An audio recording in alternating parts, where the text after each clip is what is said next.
Hey guys, welcome back to the channel once again. We just got done seeing Game of Thrones, and yeah, worst finale of all time, man. Just worst finale of all time, guys.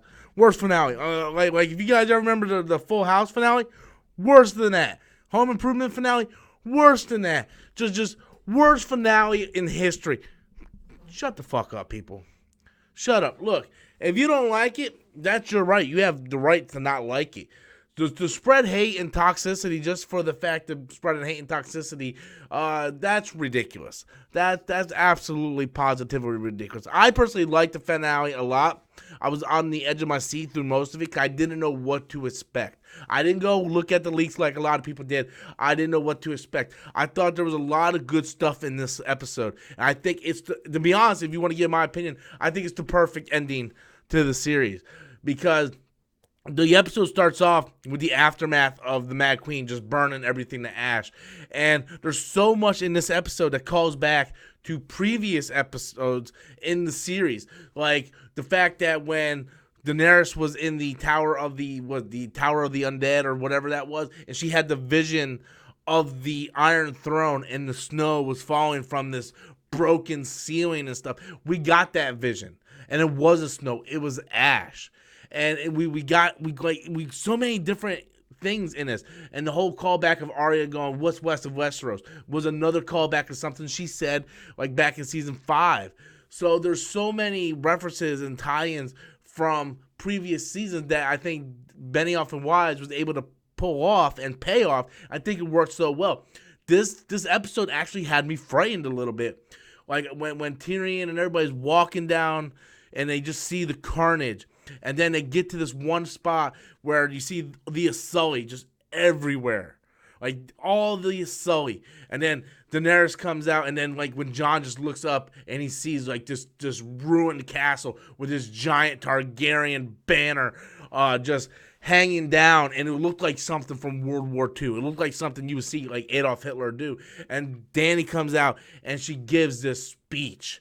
And all evil rulers think they are the right. They think what they're doing is right. It's like, we're gonna do this, this, and this until there's peace for everybody, and she thinks she's doing what she's doing is right. Just like Hitler thought killing all the Jews was right. Doesn't make it right, but when the villain thinks they're right, they think they're right.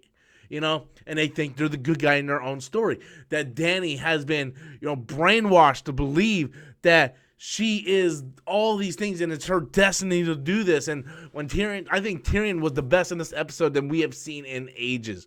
And the speech he gave to Jon where he was like, would you do it? I know you wouldn't do it. And, he just gives that speech that, like, I believed in her. And he just starts naming the body counts of everything she's done over in Marine, everything over in Essos, what she has done, and the countless bodies. And I loved when Tyrion said to Jon, like Robert Baratheon, Tywin, Mad King, like all the bodies don't equal the amount of bodies that she just destroyed in one day in King's Landing. And it was fantastic. Is he going to get executed? And then the whole thing when Jon goes out and Jon tries to talk to her. Jon tries to talk to her, and he knows she's gone. She is over the cuckoo's nest. She is just out, and he does what he has to do. And at that point, I didn't know where the show was going to go. I didn't know where the episode was going to go. Was Jon going, was Drogon going to kill Jon? Was Drogon going to kneel before Jon since Jon is a Targaryen as well? I didn't know what was going to happen. And I just thought the ending was fantastic. And I really wish they would have done what Sam was suggesting. Like, hey, I think we need democracy. Let's vote on this. Everybody needs to vote on it. But they end up deciding, like, Bran is the perfect person. And at first I was like, man, not Bran, not that guy. And then when Tyrion started talking, I was like, Bran's fucking perfect for the job. Get Bran. And yeah, I was like, yes, Bran for sure. Definitely Bran is the perfect person for the job. And I liked how, he made Tyrion the hand of the king. And he's like, he's going to spend his whole life, making up for his mistakes because he's going to be the hand of the king.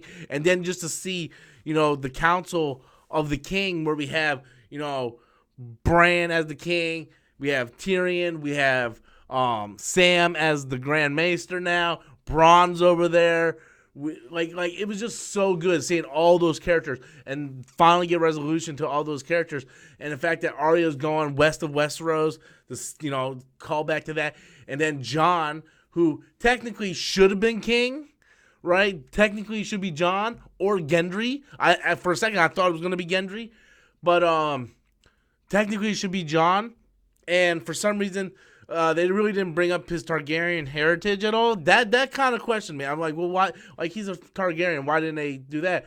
But Bran sentenced him to the wall, and then he goes to the wall, and then he goes with the Free Folk to the real North, and we get the reunion with him and Tormund, and him and Ghost. And I just thought it was a perfect ending for Jon. Perfect. Jon did what Jon was supposed to do. Jon prevented the Long Night. He was the guy that united fire and ice in order to stop the White Walkers and stop the Long Night. He then stopped. Jon really broke the wheel. He's the one that killed Dany to break the wheel. And that makes sense now why Arya was the one that killed the Night King, because Jon was the one that had to kill Dany.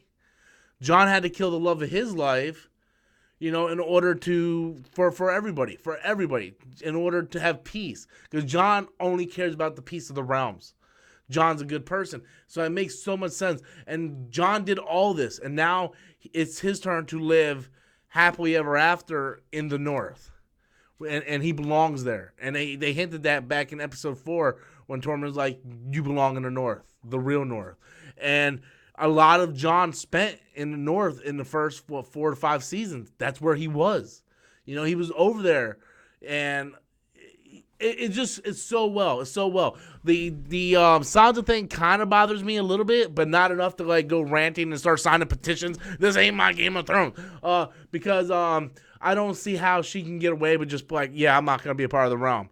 Like, if that's okay for Winterfell, then why can't Dorne and all the other houses say, yeah, I don't want to be a part of it either, and they all just break up, But I don't see why Winterfell was allowed to do that. Whatever, that's minor nitpick. I don't care. I still think it was a great ending. I think the Stark kids, who went through a lot of shit, all came out really well. And I think a lot of our main characters, such as Sam and Bronn and Ser Davos and Tyrion, and the fact that they lived and they're able to make a better world, I think it's just a positive and good ending. It is bittersweet, especially if you're a fan of Dany and you've been championing her from the beginning, like I have.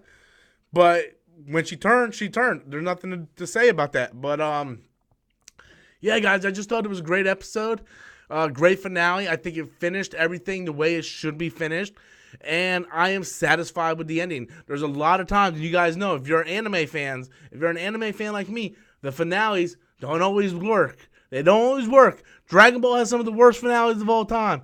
So yeah, it's a lot of animes don't end well. So I've seen bad series finales, and I think this is a fantastic series finale. And as a matter of fact, I'm going to go watch it again. But leave your comments in the comment box below. Until next time, as always, I'm Robert Storms. That's my opinion, guys.